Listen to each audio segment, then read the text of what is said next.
Hola, bienvenidos a Escuela de Energía, un podcast donde vemos la salud desde otra perspectiva. Yo soy Aida Elías y estoy hoy con Carlos Millán. Hola, Carlos. Hola y hola a quienes nos escuchen. Bueno, pues hoy vamos a hablar de un tema que es muy cercano a nosotros, que es el parto en casa. Nosotros, bueno, aclarar que somos esposos, tenemos una hija y ella nació en casa hace un año. Sí, sí, sí. De hecho, justo en la habitación donde Aida está, ahí nació nuestra bebé. Aquí nació en una tina de agua, nació a las 3 de la mañana en un parto que fue súper rápido. Las contracciones empezaron como a las 9 y pues ya a las 3 ya la teníamos aquí con nosotros.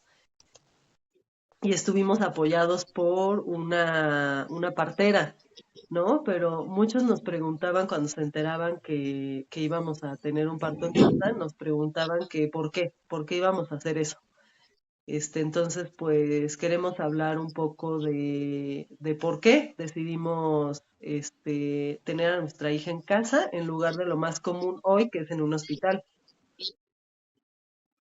Sí, y también porque el trabajo de partería en realidad es un trabajo pues que es muy apreciado en otros países y aquí en México ha caído un poco en el olvido, pero vamos a hablar de cuáles son las ventajas de un trabajo de partería.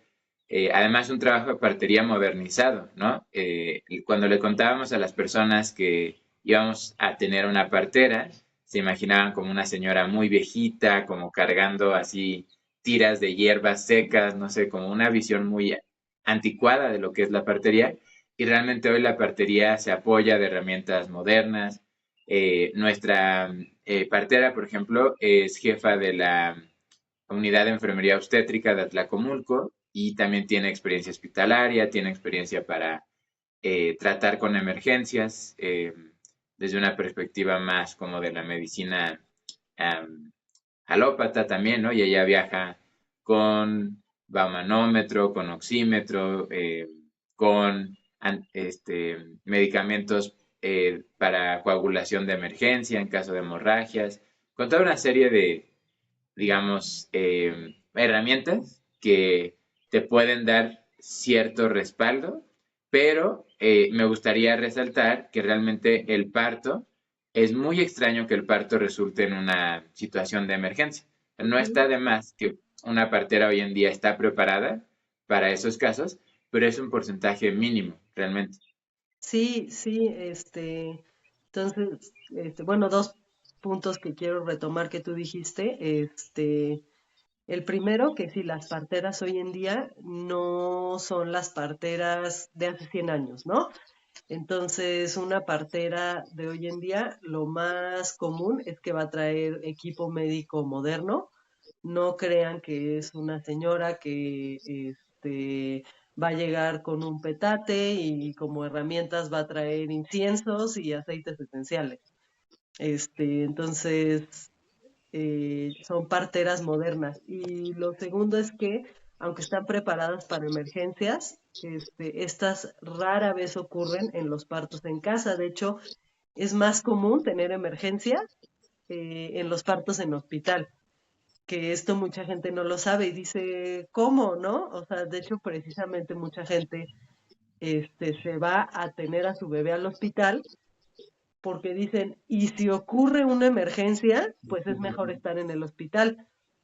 Pero lo paradójico es que las emergencias ocurren precisamente porque estás en el hospital. ¿Pero por qué? ¿No? Mucha gente no lo sabe, incluso nosotros mismos no lo sabíamos hasta que,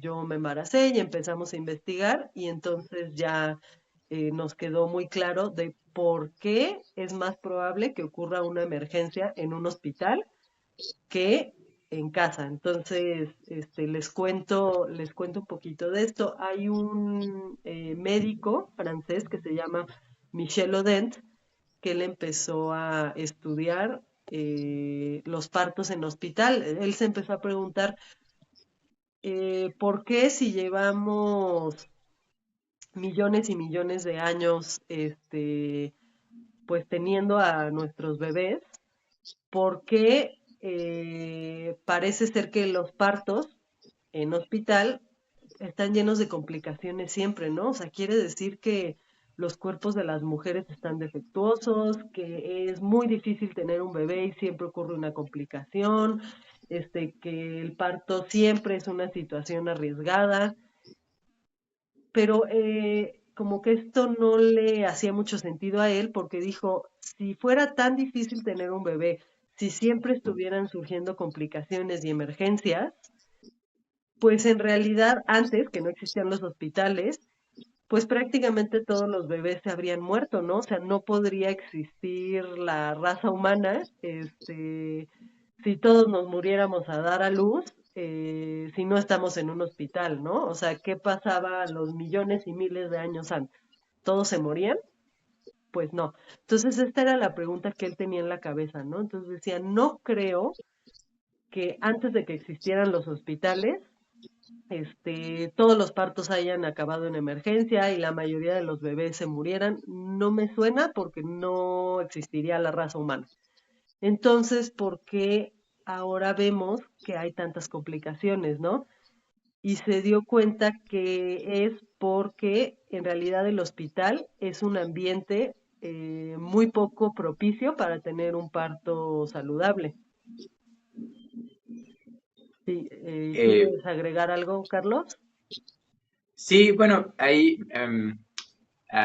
contar la primera vez que yo escuché a alguien sugerir que los hospitales podían complicar los partos, no le presté mucha atención porque sucedió en el contexto de una materia de arqueología que tomé en la carrera y la maestra que estaba dando la clase nos contó su experiencia. Ella fue como arqueóloga a una excavación eh, en Chiapas y mientras estuvo muchos años en ese proyecto le tocó ver la llegada de un hospital a la comunidad indígena que estaba cercana a la zona de excavación y le tocó constatar de primera mano, porque aparte de su trabajo como voluntaria, o creo que varias personas del equipo de arqueólogos estaban de voluntarios en el hospital y se involucraban con la comunidad, y vio que la tasa de mortalidad de bebés se incrementó mucho cuando abrió el hospital.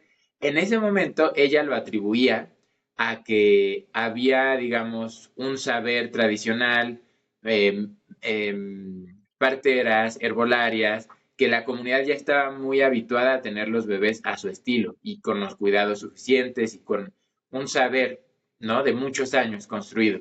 Y con la llegada del hospital era otro modelo completamente que requería medicamentos, requería ciertos insumos hospitalarios y que por falta de presupuesto el hospital frecuentemente no los tenía. Entonces ella decía, se impuso otro modelo con el que la gente no está familiarizada y el problema es la falta de insumos. O sea, al menos lo que me dijo en ese momento, la visión que presentó en clase es, si hubiera suficientes medicamentos, si hubiera suficiente oxitocina sintética, si hubiera suficientes analgésicos, todo lo que se usa en un parto hospitalario, también estarían bien las mamás. Pero andando el tiempo he visto que en realidad hay muchísimos elementos de un parto hospitalario que simplemente no son coherentes o no son propicios para procesos biológicos. Es como, por poner un ejemplo muy sencillo, ¿dónde preferirías comer? ¿Como tranquilo en tu casa o en un hospital con luz fluorescente encima, con muchas personas observándote, que te están inyectando cosas porque tienes que comer más rápido? O sea, realmente es un ambiente donde tu digestión no sería la óptima porque se está, ¿cómo decirlo? Se está esta visión de la medicina de somos una máquina, el cuerpo humano es una máquina y hay que apretar las tuercas y hay que acelerar los botones que nos conviene, es una visión que puede funcionar en procesos muy específicos, como quiero ahorita bajar el nivel de azúcar. Ok, insulina es un proceso forzado mecánicamente, a largo plazo genera complicaciones, pero a corto plazo es una respuesta directa y sencilla. Un Ujú. parto no es directo, un parto no es sencillo, eh, no es una serie de reacciones específicas, es todo un cambio corporal, todo un cambio hormonal, todo, o sea, una serie de adecuaciones del cuerpo que el saber de la partería, que es un saber del cuerpo, está muy preparado para atenderlo de forma adecuada. Ok, El saber de la... Ujú. mencionaste una palabra que yo creo que es clave, que dijiste que tu maestra, ella pensaba que los partos en esta comunidad indígena, cuando se empezaron a llevar al hospital, empezaron a ir mal esos partos porque no había suficientes medicamentos, ¿no? Y dijiste, no había suficientes analgésicos o no había suficiente oxitocina sintética. Entonces quiero pararme ahí porque yo creo que muchas de las personas que nos escuchan no saben lo que es la oxitocina o la oxitocina sintética, ¿no? Entonces, ¿qué es la oxitocina? Claro. Bueno, la oxitocina es una forma específica de proteína a la que llamamos hormona y esta forma de proteína hormonal se encuentra en muchos procesos del cuerpo y hay una forma específica de oxitocina a la que se le llama oxitocina materna que se ha asociado a procesos de parto. Entonces, la lógica de los partos hospitalarios es, ya identificamos que cuando se dan las contracciones, cuando se da el trabajo de parto, esta proteína muy específica, a la que llamamos hormona oxitocina materna, ayuda a generar contracciones. Entonces, ¿qué vamos a hacer? De nuevo, la mentalidad de optimizar piezas de una máquina.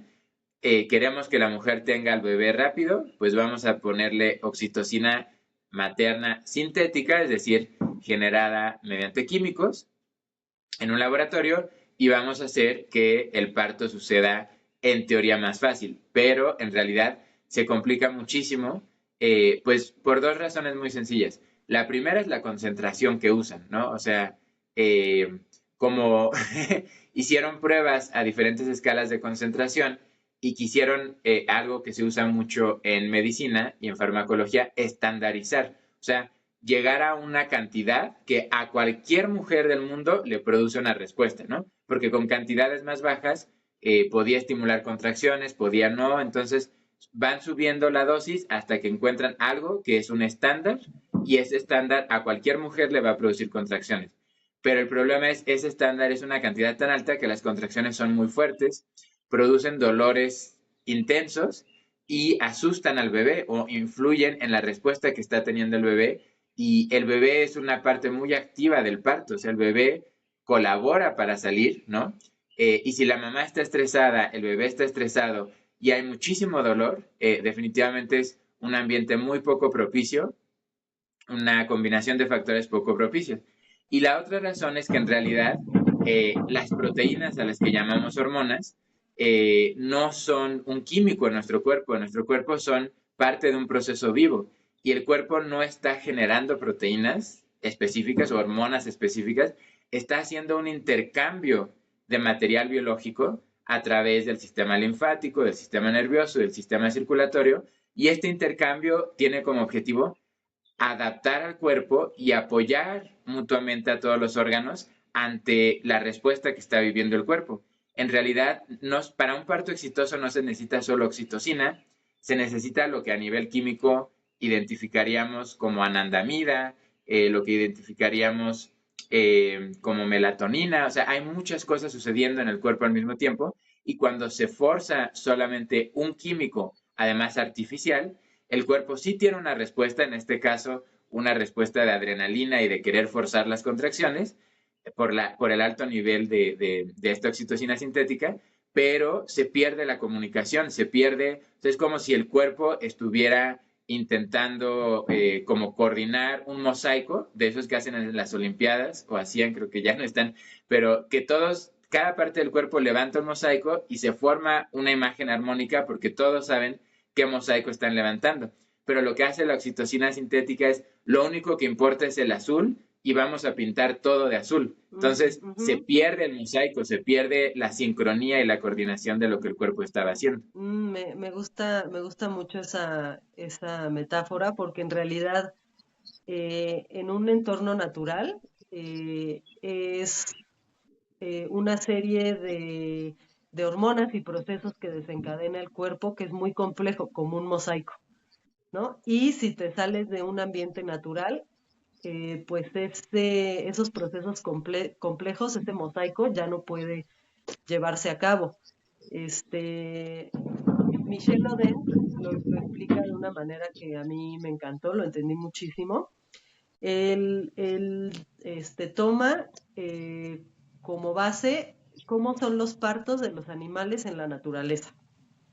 Entonces él dice, bueno, los animales en la naturaleza siempre dan a luz haciendo cosas muy específicas, ¿no? Uno, se van a un lugar seguro, un lugar que ellas conozcan, ¿no? Ya es un lugar que es familiar para ellas, saben que es un lugar seguro en donde nadie las va a molestar.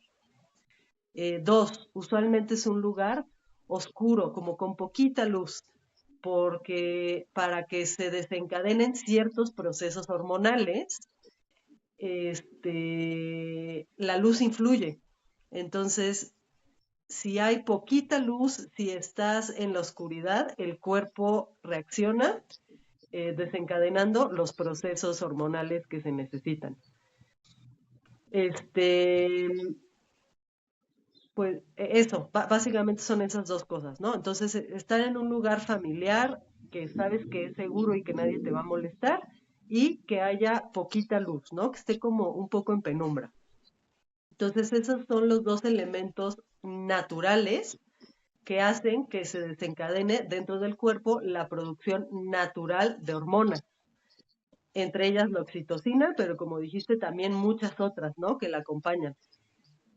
Y en cambio, ¿qué pasa cuando nos vamos a un hospital? Pues resulta que todas estas condiciones naturales, haz de cuenta que las ponemos de cabeza y hacemos lo contrario, ¿no? Entonces, el hospital, en lugar de ser un lugar que ya conocemos, bueno, pues es un lugar que es desconocido. Tal vez ya lo habías visitado antes, ¿no?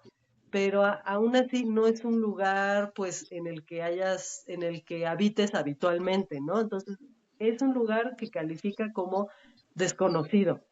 Además, alrededor de ti hay muchas personas desconocidas y no es un lugar que esté en calma, ¿no? No es un lugar calmado, refugiado, tranquilo, no, al revés, es un lugar en donde hay mucho ajetreo, personas desconocidas yendo de aquí para allá, quién sabe en qué sala te van a poner, al lado de ti hay otra persona teniendo otra emergencia, entonces tranquilo y calmado y seguro, tranquilo y calmado no es.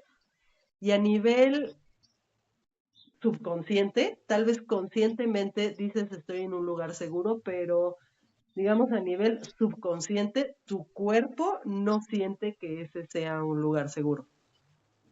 Y el segundo elemento, la luz. Eh, hay una parte del cerebro, el lóbulo prefrontal, que necesita tener poca luz para ponerse en el estado adecuado para dar a luz.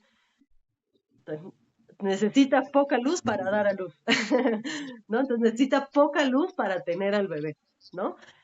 En el hospital, al revés, te ponen una luz así súper brillante, entonces esta zona del cerebro con tanta luz no puede entrar al estado correcto para que el cuerpo se abra y tenga el bebé. Entonces, bueno, por eso, pues sí, cuando vas al hospital, como hacemos todo lo contrario a lo que haríamos en la naturaleza, se interrumpen estos procesos naturales del cuerpo y es ahí donde pueden ocurrir emergencias, ¿no? Sí, sí, sí. Ahorita que mencionabas lo de la como el estrés, la luz, ciertas cosas que se pueden vivir en un hospital. Obviamente cambia mucho de un hospital público con camas compartidas, ¿no? Te he contado alguna vez que a mí me impresionó mucho la escena de la película Roma, en donde la protagonista va a tener un bebé y se ve su miedo, se ve su confusión y se escucha, ¿no? Los efectos de sonido, ahora que se puede grabar como envolvente y todo, es muy impresionante meterte en una sala de hospital y ver la cantidad de ruido, metales Ujú, cayendo, instrumentos, gente gritando. O sea, es un ambiente que un hospital público, normalmente hay mucha emergencia, mucho estrés. En un hospital privado a lo mejor se puede buscar que el cuarto donde se va a dar a luz sea un ambiente más tranquilo. Sin embargo, eh, realmente la formación médica y la experiencia médica desde eh, pues las prácticas profesionales, cuando alguien inicia en un hospital que le toca el turno nocturno, o sea, el concepto de emergencia y el concepto de estrés es algo que acompaña a la práctica hospitalaria, ¿no? Entonces, aunque tu doctor o doctora a lo mejor no esté en ese momento tan estresado, está condicionado mentalmente a considerar que todo proceso que pasa en un hospital es una emergencia ujú, o tiene este nivel de estrés y eso se transmite, o sea, ese nerviosismo, esa adrenalina, el cuerpo de la mamá también lo percibe y el bebé también lo percibe, ¿no? Entonces, por poner una referencia, en Alemania se dieron cuenta de que cuando había una doula o acompañante de parto, o bien una partera en el proceso, las tasas de complicaciones bajaban mucho. Porque de nuevo, la partera, la doula, tiene trabajo del cuerpo, esta experiencia de acompañar, de relajar, y no desde un manual de texto, ¿no? De decir, el parto oficialmente es esto y tenemos que poner la hormona y tenemos que medir tanto y la dilatación y la visión de la ginecología y obstetricia es muy lógica, ¿no? Muy fría, como centímetros, mililitros, que medir, ¿no?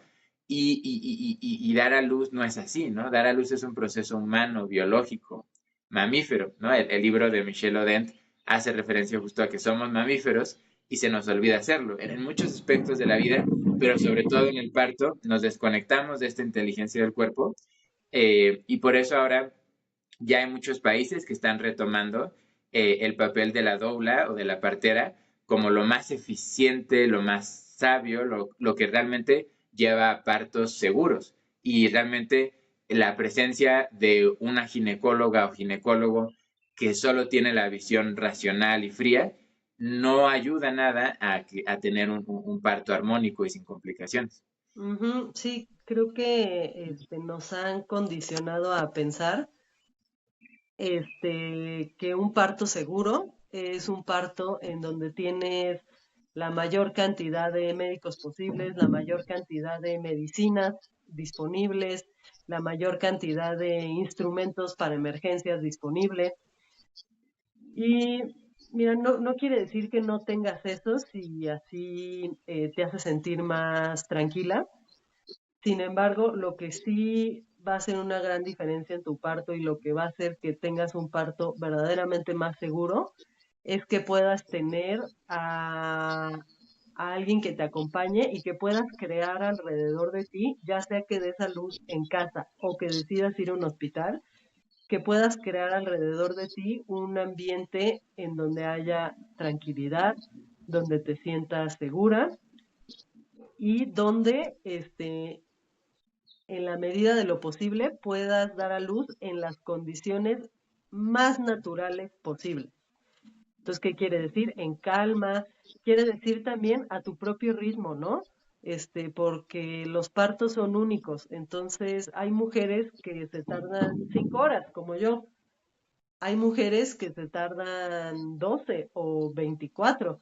Y entonces, crear alrededor de ti un proceso, asegurarte de que en tu parto se van a respetar tu ritmo único, eso es importantísimo para tener un buen parto. O también asegurarte de que se va a respetar la posición que tú quieras tomar para tener a tu bebé, ¿no? Entonces, en un hospital, usualmente, aunque ya está cambiando, se acostumbra que para tener al bebé, pues te acuestas en una cama y pones tus piernas hacia arriba y entonces el bebé sale. Bueno, esta posición es la más antinatural para tener un bebé. Esa posición, hace que tu cadera se cierre y además estás acostada, entonces la gravedad no ayuda a que el bebé salga. Ya lo que en muchos hospitales, por ejemplo en Alemania o en Japón o en Holanda, están adoptando es que las mamás pueden dar a luz si quieren de cuclillas o de pie agarradas de algo o hincadas, en fin, cada mamá su cuerpo le va a ir mostrando cómo moverse para que los huesos se puedan abrir y salga el bebé. Mi parto, por ejemplo, fue en cuclillas, ¿no? Así fue como mi cuerpo se acomodó para que la bebé saliera pues más fácilmente. Entonces, ya sea que quieras tener tu parto en casa o en un hospital, hay cosas que puedes hacer para para que se respete tu decisión de, por ejemplo, oye, yo me quiero poner así, o parada, o sentada, no necesariamente acostada.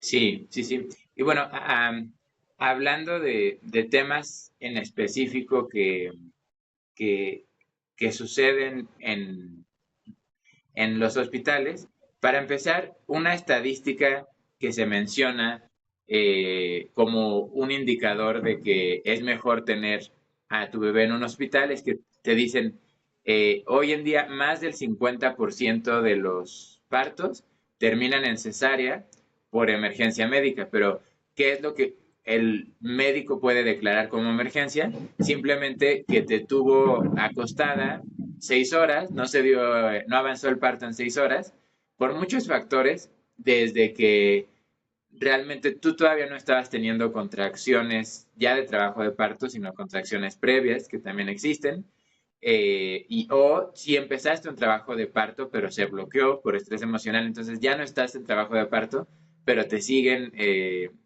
presionando para que siga el proceso. Entonces, hay muchos elementos que simplemente sería mucho más sencillo decir, sabe, regrese a su casa y cuando sienta de nuevo que va a empezar, pues la podemos atender.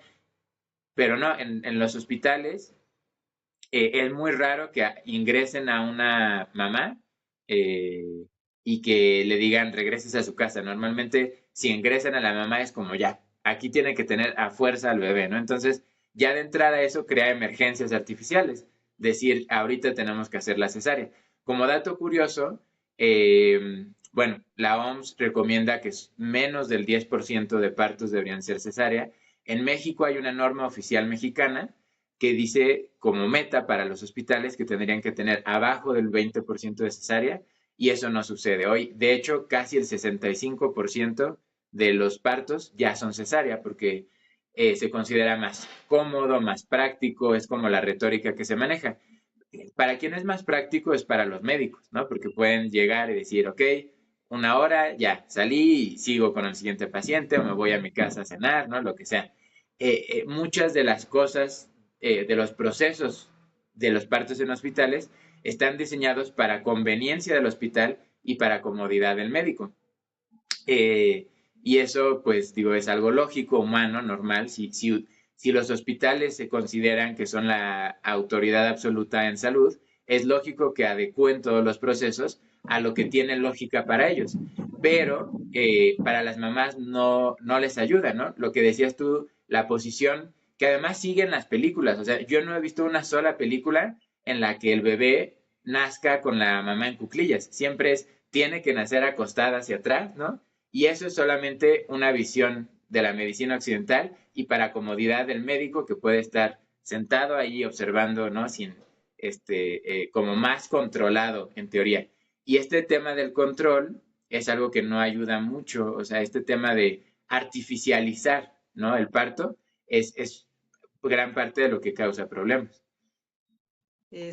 Sí, sí, sí, pero algo que quiero resaltar es que aunque tocaste el tema de la cesárea y la posición acostada para dar a luz, eh, es más cómodo para el médico que para la mamá. Sí, algo que quiero resaltar es que aunque nosotros proponemos una visión alternativa de la salud, eh, no creemos que los doctores que practican la medicina normal sean personas como que solo vean por su propio interés o que solo vean por su propia comodidad. O sea, verdaderamente yo sé que la mayoría de los médicos que atienden partos no llegan al hospital o al parto con una actitud de, bueno, pues vamos a ver cómo esto puede ser más cómodo para mí. Yo estoy segura que la mayoría de los médicos llegan a su labor como en verdad queriendo que todo salga lo mejor posible para el bebé y para la mamá. Eh, lo cual no quita el hecho de que, por ejemplo, la posición acostada, pues la verdad sí es más cómoda para el médico que para la mamá, pero no, esto no viene como de una mala actitud del médico, ¿no? Más bien viene desde simplemente la educación que se imparte en las escuelas de medicina, que dicen, pues, pues así son los partos, ¿no? Porque el saber tradicional de la partería se dejó de lado y simplemente, pues muchos médicos desafortunadamente piensan que ciertas prácticas tradicionales son peligrosas. Entonces dicen, no, mira, es que tú tienes que dar a luz a fuerzas de esta manera, ¿por qué? Porque es lo más seguro, ¿no?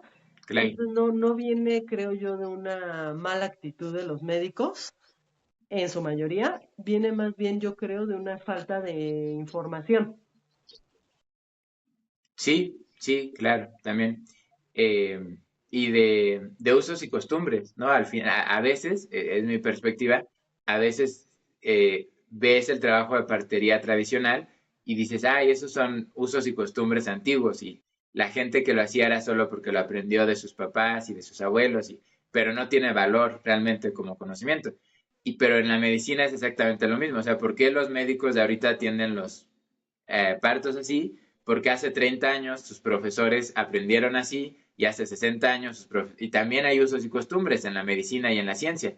Y toda actividad humana idealmente podría estar abierta a la mejora, a la actualización, a enriquecerse con nuevas perspectivas y la medicina ahorita no está tan abierta a eso, pero coincido en que esta falta de apertura no es por maldad o por algo que dice, yo también coincido contigo, creo que el 99.9% de los médicos entran con el deseo de ayudar a la gente, ¿no? Entran a la carrera pensando que van a salvar vidas, pensando que van a hacer lo mejor por la salud de las personas. Y hay cierta información que ni siquiera es que la ciencia no esté actualizando, o sea, a veces la ciencia se actualiza, pero de que hay un descubrimiento en un laboratorio de investigación a que se actualizan los libros de texto de la Facultad de Medicina, o sea, hay desfases de 20, 30 años, cosas que, de nuevo, usos y costumbres, el peso de la rutina, el peso de la repetición, hace difícil actualizar los manuales de instrucción que se usan en las facultades de medicina. Entonces, bueno, a mí me gustaría abordar el tema específico del cordón umbilical, porque hace poco nos tocó escuchar al papá de una ginecóloga, muy orgulloso de su hija, como es natural, contando que a su hija le llevaron, bueno, le llegó una paciente que estaba haciendo la petición de que cuando naciera su bebé no le cortaran el cordón umbilical y no le jalaran la placenta, No ¿no? le Porque cortaran el cordón umbilical de inmediato. de inmediato, de inmediato. Eventualmente sí se tiene que cortar, pero lo que la señora no quería era que recién saliendo el bebé se lo cortaran, ¿verdad? Sí, bueno, yo estoy en desacuerdo. No creo que se tiene que cortar a fuerza, pero, Ok. o sea, pero bueno, a lo que vamos es, La práctica usual en el hospital está en todas las películas, ¿no? Nace el bebé, corte, ¿no? ¿Por qué? Porque, de nuevo, procesos, estandarización, método, repetición. ¿Cuál es la práctica oficial del manual de medicina? Cuando nace el bebé, hay que auscultarle los pulmones, hay que verificar ciertas mediciones, ¿no? De vitalidad, hay incluso una escala para medir como la salud del bebé. Y para eso es imprescindible cortar, pesarlo, medirlo, manipularlo por ahí. Ya por suerte, ¿no? Se está recomendando incluso en hospitales que haya contacto inmediato o lo más pronto posible con la madre. Antes no, lo lavaban, se lo llevaban a un cunero y el pobre bebé estaba ahí todo traumatizado del cambio tan brusco, ¿no? Y de la separación con la mamá. Pero bueno, esta práctica del cordón sigue siendo universal y la ginecóloga de esta historia que escuchamos se escandalizó, ¿no? Y su actitud hacia la paciente fue, ay, esta ignorante que se creyó algo que le dijeron de que es bueno dejar un tiempo conectado el cordón umbilical a la placenta. Y resulta que eso que nuestra conocida descartó porque pues su formación médica le dice corte porque es lo más seguro, etcétera. Nunca, no hay apertura hasta ahora. Yo no me he encontrado realmente con un médico que diga es importante dejar el cordón umbilical al menos 30 minutos y realmente la razón es muy sencilla y muy observable y muy de sentido común. La razón es la placenta es un sistema vascular compartido entre el bebé y la placenta como órgano. La placenta es un órgano del bebé que actúa de medio de transmisión de oxígeno y de nutrientes de la mamá al bebé. Y cuando se da el parto, hay mucha sangre en la placenta que es sangre del bebé. Entonces, es muy sencillo observar que el cordón umbilical tiene pulso porque está transmitiendo sangre constantemente al bebé y esto ayuda al bebé a hacer la transición al mundo exterior. Le ayuda a seguir teniendo suministro de glucosa, le ayuda a seguir teniendo suministro de oxígeno.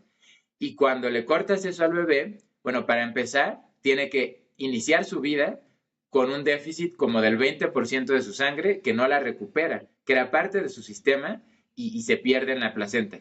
Pero por otra parte también tiene que respirar y aprender muy rápido a hacer una adecuación, que sí se puede, porque el instinto de supervivencia es muy fuerte y la adaptabilidad de los humanos y de todos los animales es impresionante la fuerza de la vida y claro que los bebés sobreviven, pero esta visión del bebé recién nacido de hospital, que está como moradito, que está como chupadito, es porque no le dejaron tener la sangre que le correspondía, ¿no? La sangre que muy fácilmente habría llegado a él si se deja al menos 30 minutos. ¿Cuándo se puede ya cortar de forma realmente segura el cordón umbilical? Cuando deja de tener pulso.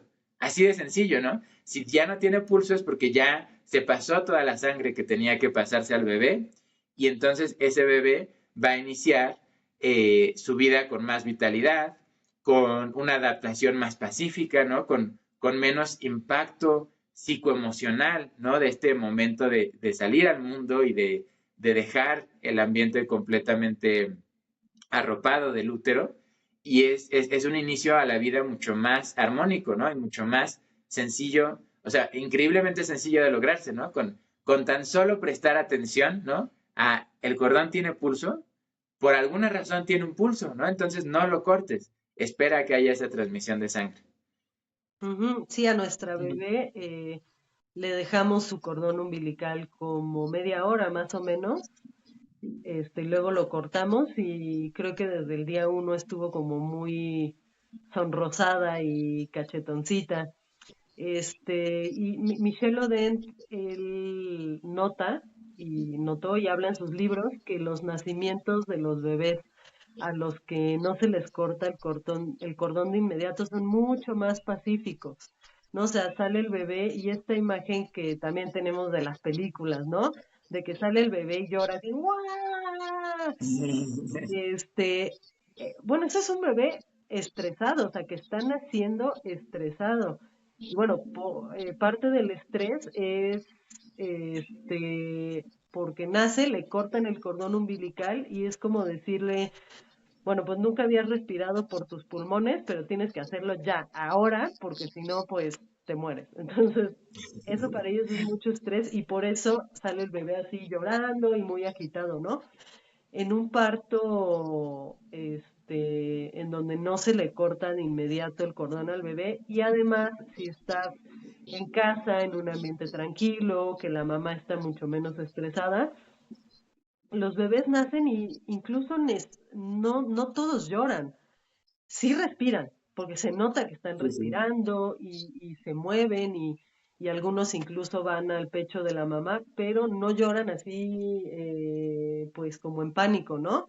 Entonces son nacimientos mucho más, pacíficos. Mira, yo la verdad estaba, pues como en otro estado de conciencia, verdaderamente como que no se me grabó tanto en mi memoria el momento como tal que salió nuestra bebé, pero pues bueno, tú estabas ahí, entonces no sé si puedas describir cómo fue ese momento, pues cuando ella salió.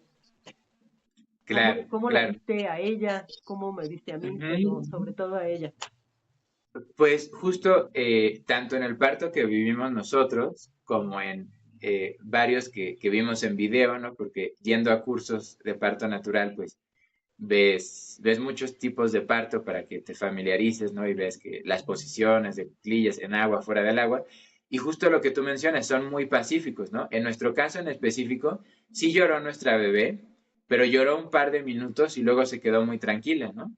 Y realmente las siguientes 12 horas después del parto fueron extremadamente pacíficas, ella nunca lloró en esas 12 horas, este, fue, o sea, para nada, ¿no? Esta idea de que el bebé nace con estrés, de que el bebé, este, constantemente está sufriendo o es muy difícil la adaptación. Incluso yo creo que el patrón de sueño se vuelve mucho más armónico, ¿no? O sea, nuestra bebé siempre ha dormido muy bien de noche, desde los primeros días, casi no llora, en fin, la cercanía inmediata con el cuerpo, esta transición pacífica, creo que hace mucha diferencia para que ese bebé se sienta seguro, ¿no? Y sintiéndose seguro, obviamente, hay toda una serie de respuestas psicoemocionales, hormonales. El cuerpo arranca la vida en un estado de reposo, en un estado de nutrición abierto, ¿no? A recibir los nutrientes de la leche materna. La mamá también mucho más fácil la lactancia cuando no está estresada, ¿no? Entonces, es toda una serie de beneficios que tiene un parto sin el uso de oxitocina sintética, que crea estrés simplemente por lo violento de las contracciones, sin el corte, ¿no? De cordón umbilical que pone al bebé en un estrés tremendo, por lo que decías, de forzarlo a respirar y depender solo de ese suministro de oxígeno, cuando la naturaleza diseñó que tuviera el suministro de oxígeno de la placenta. Y para cerrar o comentar en algo que tú me dijiste y que se me hace muy valioso resaltarlo, dijiste, cuando nació mi bebé yo estaba en otro estado de conciencia. Y creo que hablar de el parto como trance es importante, ¿no? El parto es una forma de entrar en un modo de inteligencia corporal, es como una forma de meditación activa. O sea, tienes que entrar en otro estado realmente para que el cuerpo tome control y el cuerpo arme ese proceso que es increíble, ¿no? Que se abra la cadera, que se mueven los huesos, o sea, realmente es algo milagroso, yo lo siento como mágico, ¿no? Y ese proceso se da cuando el cuerpo, bueno, en específico, es todo el cuerpo, pero en el cerebro se ve reflejado, y esto lo han medido varias veces, los embarazos, perdón, los partos, donde la mamá no tiene tanto dolor. Cuando ya está en trabajo de parto, esto no se hace ya en el momento tal cual del parto, pero previo a, se ha comparado encefalogramas de mamás que están con, digamos, estrés, con alto nivel de dolor, y mamás que están mucho más tranquilas y no están experimentando dolor. Y una diferencia importante que se ha observado es que las mamás que tienen mucho dolor en el parto es porque su cerebro está en un modelo de frecuencias que le llaman frecuencias alfa y beta, que es las señales eléctricas que nuestro cerebro envía cuando estamos conscientes, cuando estamos resolviendo un problema matemático, cuando estamos pensando en los problemas, en nuestros planes. Es un estado muy lógico, racional. Y eso nos sirve para conectarse al cuerpo, ¿no? En cambio, las mamás que no tienen dolor o tienen niveles más bajos de dolor, es porque su cerebro está emitiendo señales eléctricas en ondas que les llaman delta o teta, que son las ondas que tienen monjes budistas en meditación, ¿no? Personas con técnicas de respiración para relajarse. Es un estado, digamos, donde eso, lo que tú ya habías dicho, el lóbulo prefrontal deja de hacer su actividad que es para la vida cotidiana y entramos en un estado diferente de reposo, de meditación, de recogimiento, que es mucho más fácil lo que ya dijiste, con poca luz, en un entorno seguro. Es un estado muy diferente el de un parto que se da pues fuera de la convención médica, que es mucho más hacia lo lógico y a lo racional, ¿no? Ya luz y medicinas y todo lo posible. Analgesia, se me había olvidado. Quería mencionar que la analgesia, todos los tipos de analgésicos que se usan en teoría para disminuir el dolor de la mamá, que de nuevo no sería tanto el dolor sin la oxitocina sintética, pero bueno, y sin el nivel de estrés, porque aún sin oxitocina sintética, la adrenalina se dispara en un hospital. Pero el uso de analgesia bloquea las partes del cerebro que permitirían estar en trance. No es como si estuvieras desconectado y el cerebro no se relaja por completo porque hay una especie de descolocación, te desconectas, eh, se desconectan las diferentes zonas de tu cerebro y te desconectas de experimentar el cuerpo, te desconectas de sentir y dejar actuar, pues sí, estos mecanismos instintivos de lo que es el parto. Ujú. Sí, ahorita recordé una frase de Michel Oden que me gustaría usar esta frase como para concluir, que es, si queremos cambiar nuestra forma de vivir, tenemos que cambiar nuestra forma de nacer. Mm, Y es que eh, l- nuestro nacimiento, el nacimiento que cada uno de nosotros haya tenido, aunque no lo recordemos conscientemente, en nuestro inconsciente sí deja una marca como de, pues, ¿cuál es tu es la primera experiencia que tuviste al llegar al mundo, ¿no? Y entonces esa primera experiencia te pone, por decirlo, como unos lentes que te hacen ver la realidad de cierta manera, ¿no? Entonces, ¿cómo es la experiencia de nacer en un hospital? Pues es una experiencia que está más cargada hacia como que el estrés, hacia la ansiedad, este, hacia rápido, ¿no? Rápido ya tiene que nacer ya el bebé, también es una experiencia en muchos casos, de desconexión del bebé con la mamá. Uno, porque no hay esta como sincronicidad natural, sino que artificialmente se agregan ciertos medicamentos, ¿no? Que pues ya no es esta conexión mamá-bebé, sino hay una interferencia de los medicamentos, pero también los analgésicos. Cuando te colocan a la anestesia epidural, se corta la comunicación entre mamá-bebé. Entonces, si describiéramos el parto en hospital, pues no que no pueda ser bonito y significativo, pero al mismo tiempo sí está un poco más cargado hacia experiencias de urgencia, de estrés, de dolor y como de desconexión, ¿no?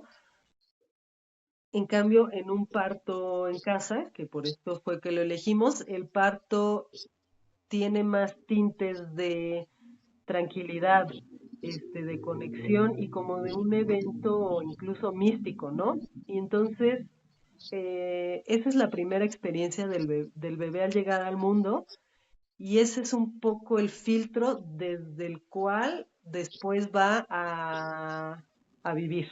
Entonces, bueno, por eso la frase de Michel Odent de si queremos cambiar la manera de vivir, tenemos que cambiar la manera de nacer. Pues creo que es una gran frase para terminar. Gracias por invitarme a platicar del tema. No, gracias a ti. Y antes de irnos, nada más quiero agregar que tenemos un manual en PDF en donde pueden encontrar los detalles de los que hablamos, más otros más otros aspectos de el parto en hospital y el parto en casa.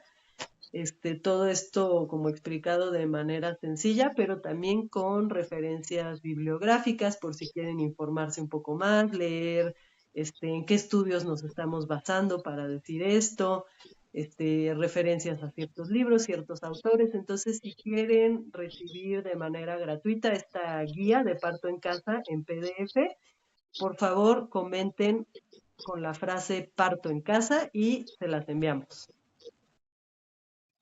Sí, sí, qué bueno que lo mencionas, porque hay ciertos temitas extras como que la placenta no se jale, porque eso causa desgarros, ¿no? Sino dejar que haya el parto de la placenta, ¿no? O que el útero de forma natural la desplace hacia afuera. Eh, una serie de recomendaciones que si a alguien le interesa la guía está perfecto.